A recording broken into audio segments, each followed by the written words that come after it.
nouvelle histoire du Baal Shem Tov. Elle s'intitule « En chemin, accommode-toi de ce que tu as ». Alors, le Baal Shem Tov avait beaucoup d'élèves. Il avait les élèves proches qui habitaient à Mezibouche et il avait d'autres chassidim, des disciples, qui habitaient dans des villes plus ou moins loin et qui venaient se rendre de temps en temps chez le maître pour recevoir des bénédictions et entendre les enseignements du Baal Shem Tov. Et parmi ces disciples-là, il y en avait un qui était un homme riche, avec une grande crainte de Dieu et une grande connaissance de la Torah. Il n'avait qu'un seul défaut, c'est qu'il était tout le temps soucieux d'amasser encore de l'argent, encore un peu plus, d'agrandir sa fortune pour ne jamais avoir, vous savez, les soucis et les inquiétudes du lendemain. Voilà, c'était une espèce de phobie qu'il avait d'être sûr qu'il ait suffisamment d'argent pour ne jamais avoir à se soucier du lendemain. Et un jour que cet homme-là est venu recevoir une bénédiction spéciale du Baal Shem Tov pour une affaire qu'il devait mener dans une ville lointaine, il entre chez le maître. Le maître lui donne sa bénédiction et juste avant de ressortir de la pièce, le Baal Shem Tov lui dit « Dis-moi, tu dois passer par tel village, je pense, pour arriver dans cette ville. Alors dans ce village-là, pourrais-tu te rendre auprès de Rabbi Leib et lui demander comment il va en mon nom, de ma part ?» Bien sûr, Rabbi, évidemment c'est un honneur, je n'y manquerai pas. Juste avant de sortir. Et le chassid, le riche chassid en question, entreprend son voyage. Et lorsqu'il arrive dans ce village-là, il se rend dans la maison d'études, le Beth Hamidrash, pour chercher cet homme, demander à propos de Rabbi Leib. Et il s'adresse au responsable de la synagogue. Connaîtrais-tu un homme dénommé Rabbi Leib ? Et le gabaï, le responsable de la synagogue, le regarde avec des yeux comme ça et il hausse les épaules et dit « Ici, il n'y a aucun homme du nom de Rabbi Leib. » Il y avait un juif qui passait juste à côté, qui a entendu la conversation. Il s'est approché des deux hommes et a dit au riche homme « Peut-être fais-tu référence à Leibke ?» Alors si c'est Leibke que tu cherches, eh bien va au fond du Beth Hamidrash, de la salle d'études. Tu le verras à côté du four. Il a l'habitude de lire les Teilim, les psaumes du roi David. Alors le riche homme rentre à l'intérieur de la salle d'études. Il arrive au fond et effectivement il voit le fameux Leib qui est assis à côté du four en train de se réchauffer et de lire les psaumes du roi David. Et là, le chassid observe ce fameux Leib, et il s'aperçoit qu'il a une lueur particulière dans le regard lorsqu'il lit les Teilim. Il est un peu aguerri à ce genre d'observation, et il s'aperçoit que le visage de cet homme, en fait, dissimule une grande sainteté. Et finalement, pour lui, il n'y a plus de doute possible, cet homme est sûrement un juste caché. Alors il s'approche de l'homme et lui dit « Et serais-tu donc Rabbi Leib ?» L'homme interrompt sa lecture, il lève les yeux vers lui et lui dit d'une voix toute innocente « Je ne vois pas de rabbi ici, mais par contre, moi je suis bien Leib. » Et là, le chassid se tient devant lui et lui dit « Mon maître, le saint Baal Shem Tov, m'a envoyé dans ce village pour s'enquérir de toi, comment tu vas ?» Et là, le fameux Leib se dresse. Une émotion extraordinaire illumine son visage. Il prend les mains de l'homme. Il dit « Est-ce réel ce que tu me dis ? Le saint Baal Shem Tov t'a envoyé jusqu'à moi ?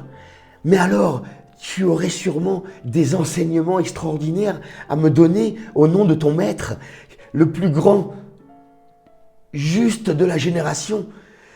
Il faut absolument que tu viennes chez moi, s'il te plaît, pour me donner des bribes de ces enseignements et des récits que tu as vus à ses côtés. S'il te plaît, accepte mon invitation et viens dans ma demeure. » Le riche homme accepte l'invitation et les deux hommes sortent du Beth Hamidrash. Ils empruntent un chemin de pierre qui mène à une maison vraiment délabrée, une maison toute penché sur le côté, qui avait l'impression de vouloir s'écrouler à n'importe quel moment. Même la porte était basse et les deux hommes ont dû se baisser pour pouvoir rentrer à l'intérieur.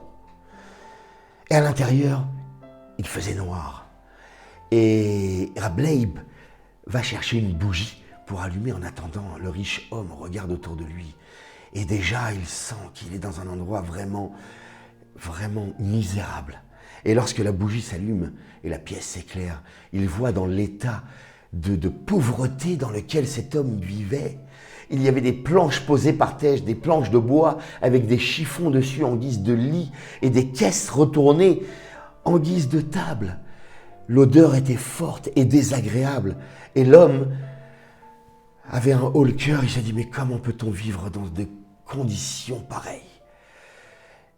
Mais son maître l'avait appelé pour se rendre chez Rabbi Leib pour s'enquérir de sa santé et de son état. Alors il fait l'effort. Et Rabbi Leib lui dit, je t'invite chez moi à dîner, s'il te plaît, reste.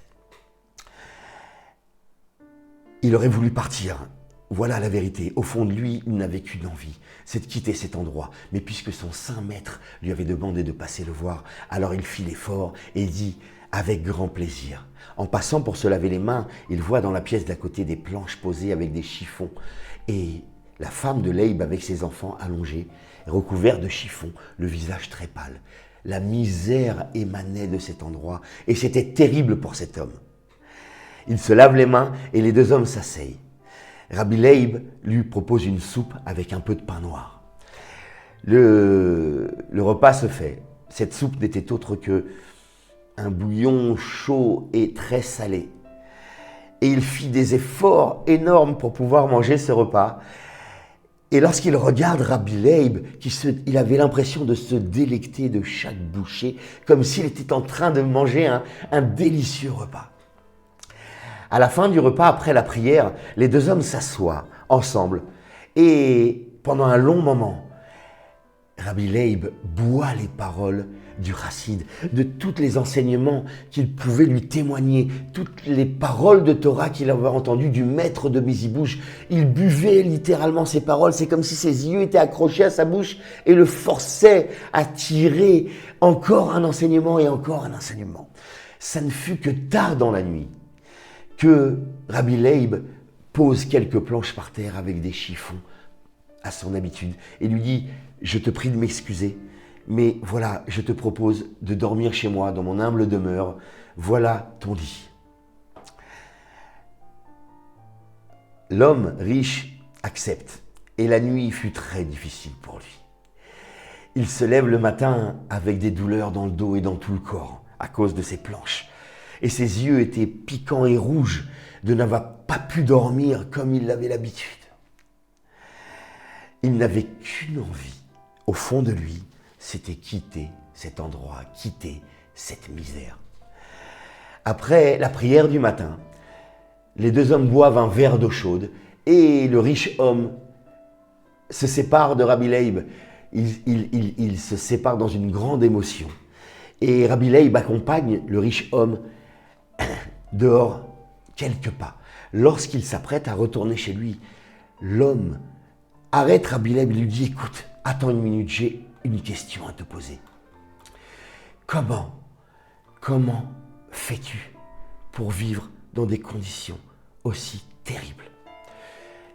Si mon saint maître m'envoie jusque chez toi, c'est que tu es un homme de valeur, c'est que tu es un homme particulier.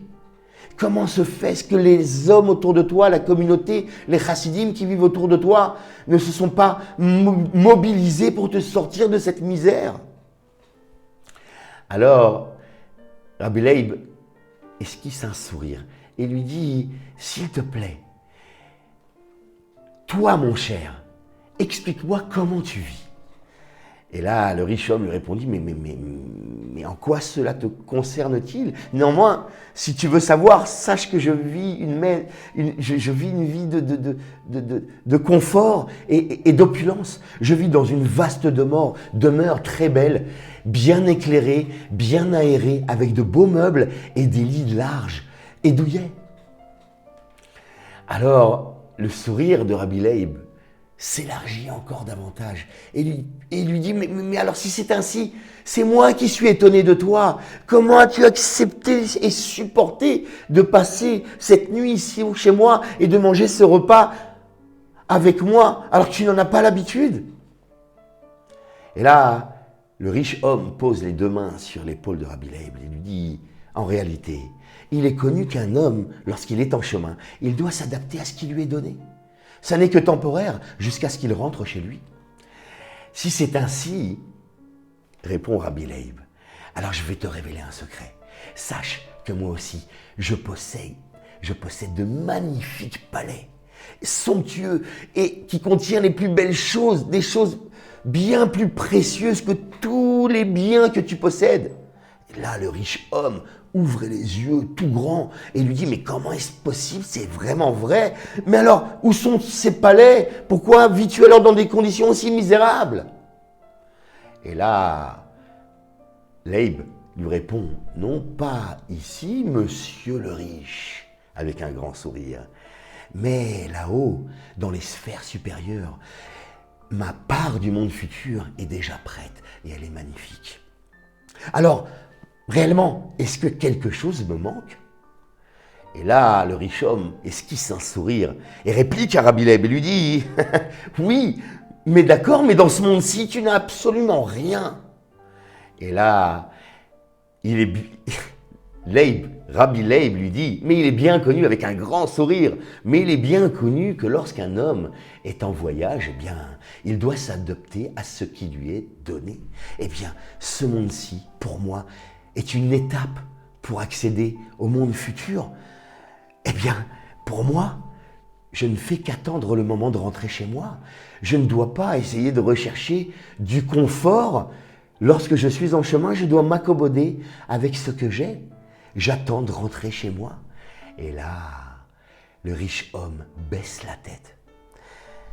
Il regarde vers le sol, en train de réfléchir. Il n'avait plus rien à rajouter, plus un mot. Et il avait enfin compris pourquoi le Baal Shem Tov l'avait envoyé jusque ce fameux Rabbi Leib. Voilà pour l'histoire. La morale de cette histoire est que finalement, cet homme, ce riche homme qui s'accommodait, qui cherchait à se faire une place douillette dans ce monde-là, qui cherchait comment accroître sa richesse, comment éviter les soucis du lendemain et chercher à développer ses affaires pour être toujours dans l'opulence, n'avait pas compris que finalement, il se croit chez lui alors qu'il n'est qu'en chemin pour le vrai monde, celui des mitzvot et des tfilot et du bien qu'il a pu faire, le monde futur qui l'attend quelque part. Et donc, s'accommoder avec ce que j'ai, c'est m'arranger avec ce qu'Hachem m'envoie et ne pas mettre ma tête pour essayer de trouver plus et encore plus et encore plus, comme si ce monde-là était ma véritable demeure. Voilà l'enseignement. Tu dois te contenter de ce que tu as, tu dois t'accommoder de ce que tu as, car tu as fait la part des choses. Tu sais que ce monde-là est une étape, un chemin, un voyage qui te mène vers le vrai monde, vers ta vraie vie, vers ta vraie demeure. En attendant, accommode-toi de ce que tu as. Bye bye.